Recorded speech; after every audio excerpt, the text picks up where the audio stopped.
Plaintiff Kim Watson claims her house went up in flames and she's here to take her landlord down. She's suing for her security deposit along with a refund on rent totaling $5,000. Defendant Pat Ward says the plaintiff left the place a mess, was illegally renting out rooms, violated the pet policy with her pit bull, and her kid started the fire. Kimberly, you are suing the defendant, Patrick, in the amount of $5,000 for the return of her security deposit and rent reimbursement. Well, on June 2nd, I left for work, thinking it was going to be a normal day. Yep. While I was there, about 7 o'clock, I got a phone call from a family friend, somebody who I usually text with, so phone call kind of alerted me. Yeah. Answered it, and he's like, Kim, I think your house is on fire. And I'm like, excuse me? I'm like, Joker, I'm like, don't play with me right now. And he's like, no, seriously, he goes, the blue house on your street is on fire. I'm like, that's my house. I'm like, turn your camera on. I went in the back of the restaurant at the time, and he turned the camera on. I'm like, my house is on fire. Like, I gotta go. And a normal trip takes me 7 minutes. I made it there in 3. I pulled up, the house was completely engulfed at that point. The back side of it was a duplex. All I knew was that my kids made it out. 3 out of 4 of my children were home. My 17-year-old daughter was at work. Yeah. My son, who's 17 as well, was woken up by the neighbors. He went upstairs and grabbed my fiance, and our 2 babies are under 2. You know, I took a lot of pride in that home. Yeah. Well, there's pictures, there's videos. Oh my gosh. That's from the backside of the neighbor's house. Took that before I left. It's a sight to see. So I went in the next day. These are the pictures I've taken. Those are my 2 under 2s height chairs. That's our TV in the background. That's the kitchen. That's where it took the brunt of the hit. According to the fire marshal, it originated in the back quadrant by the porch and the hatchway. He said underneath the window there's a big hole.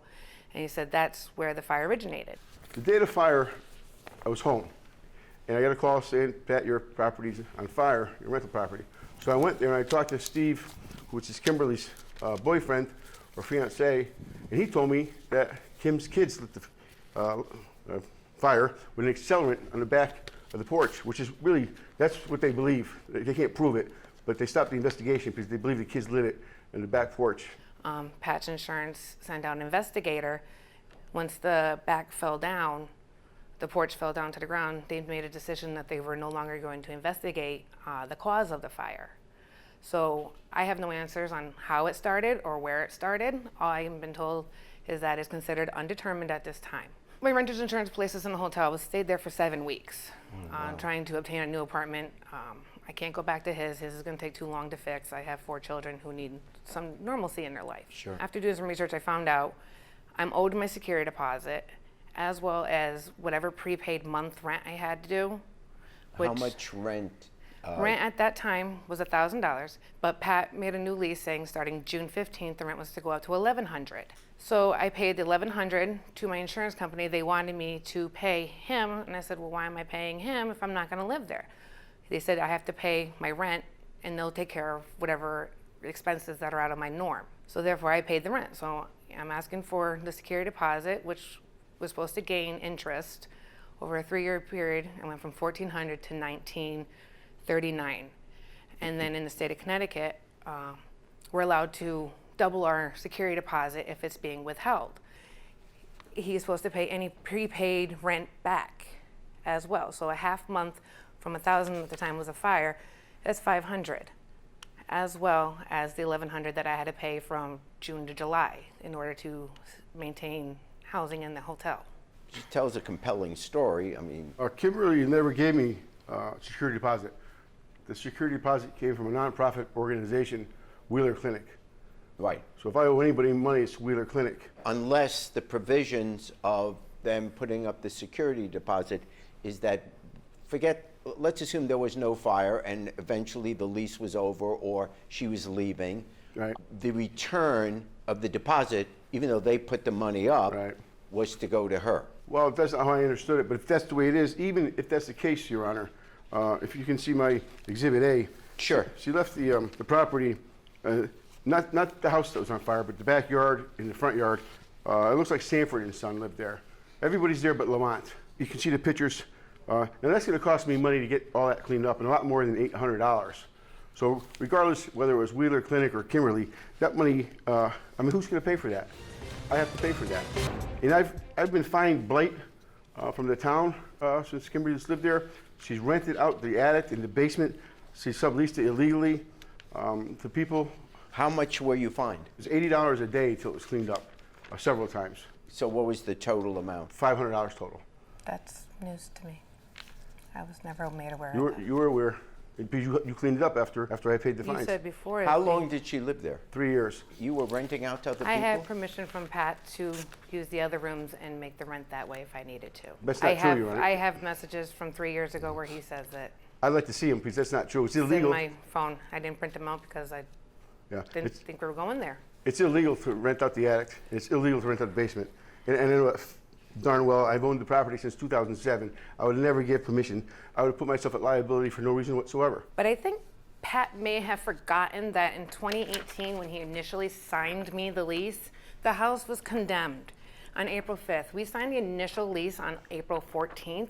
I wasn't allowed to legally move in there to live until June 6th when the placard came down. That's when my kids and I did all the fixing, the different stuff that I came out of pocket. I didn't know Pat from Adam. I knew him through an acquaintance, and it turned out to be a blessing. Pat is a blessing. I'm gonna let you know that right now. I am very grateful for Pat in my life, because I would not have made it these last 3 years. I wouldn't have been able to expand my family. We made the home as it was. Between the landscaping, everything was all, as like Pat said, he is a hands-off landlord, trust me. Things need to be fixed, he didn't want any part of it. Stove broke, we bought a new stove. But when I went to move in, my teenagers at the time were, what are we talking, 3 years ago? So they're 18, so 15 and 14. We're removing drug needles, bedroom stuff. That right there is a room where a gentleman died a month before I moved in. We had to remove his belongings. I took care of the blight in the yard. Pat asked me, this is one in the bedrooms, the house was horrible. It's true. It needed a lot of work, and she agreed to do it, but at a huge discount. Then rents were $1,200 a month, and I charged her $7 for like 2 years. So she made up pretty good. It was a good deal for both of us. I didn't really need all that much money, and I wanted the place fixed. She needed less money to fix it. So it really worked out well for the both of us.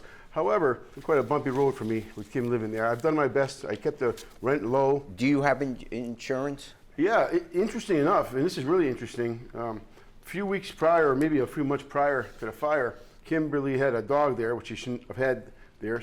They had several dogs there. One was a pit bull type of dog who bit a neighbor. So I had to inquire with my insurance company about insurance, and my insurance agent told me I'm way underinsured. So fortunately for that incident, I boosted up what I needed to, and then there's a fire, so I'm covered. So I'm fortunate. I'm very fortunate. I'm looking at all this here. I think the plaintiff has made her case, and so the plaintiff is entitled to $5,000. Okay? Thank you, Your Honor. I think she's an opportunist, and I think she's pretty darn good at it. She's on GoFundMe, getting money here, getting money there. I think this was something that an average person wouldn't have done. The place is a mess, but she was successful, and good for her. I'm happy to be moving on. It really wasn't about the money. It was just the honest respect. I didn't know him when I first met him, and I helped him out, and now that I lost everything, he should have been right there, but he let me down. Thanks for watching. Now please approach the bench. The way I look at it, you have two options here. Option A, watch more Judge Jerry. Option B, watch more Jerry Springer. The choice is yours. Now get out of my courtroom. You have more clips to watch. And don't forget to subscribe.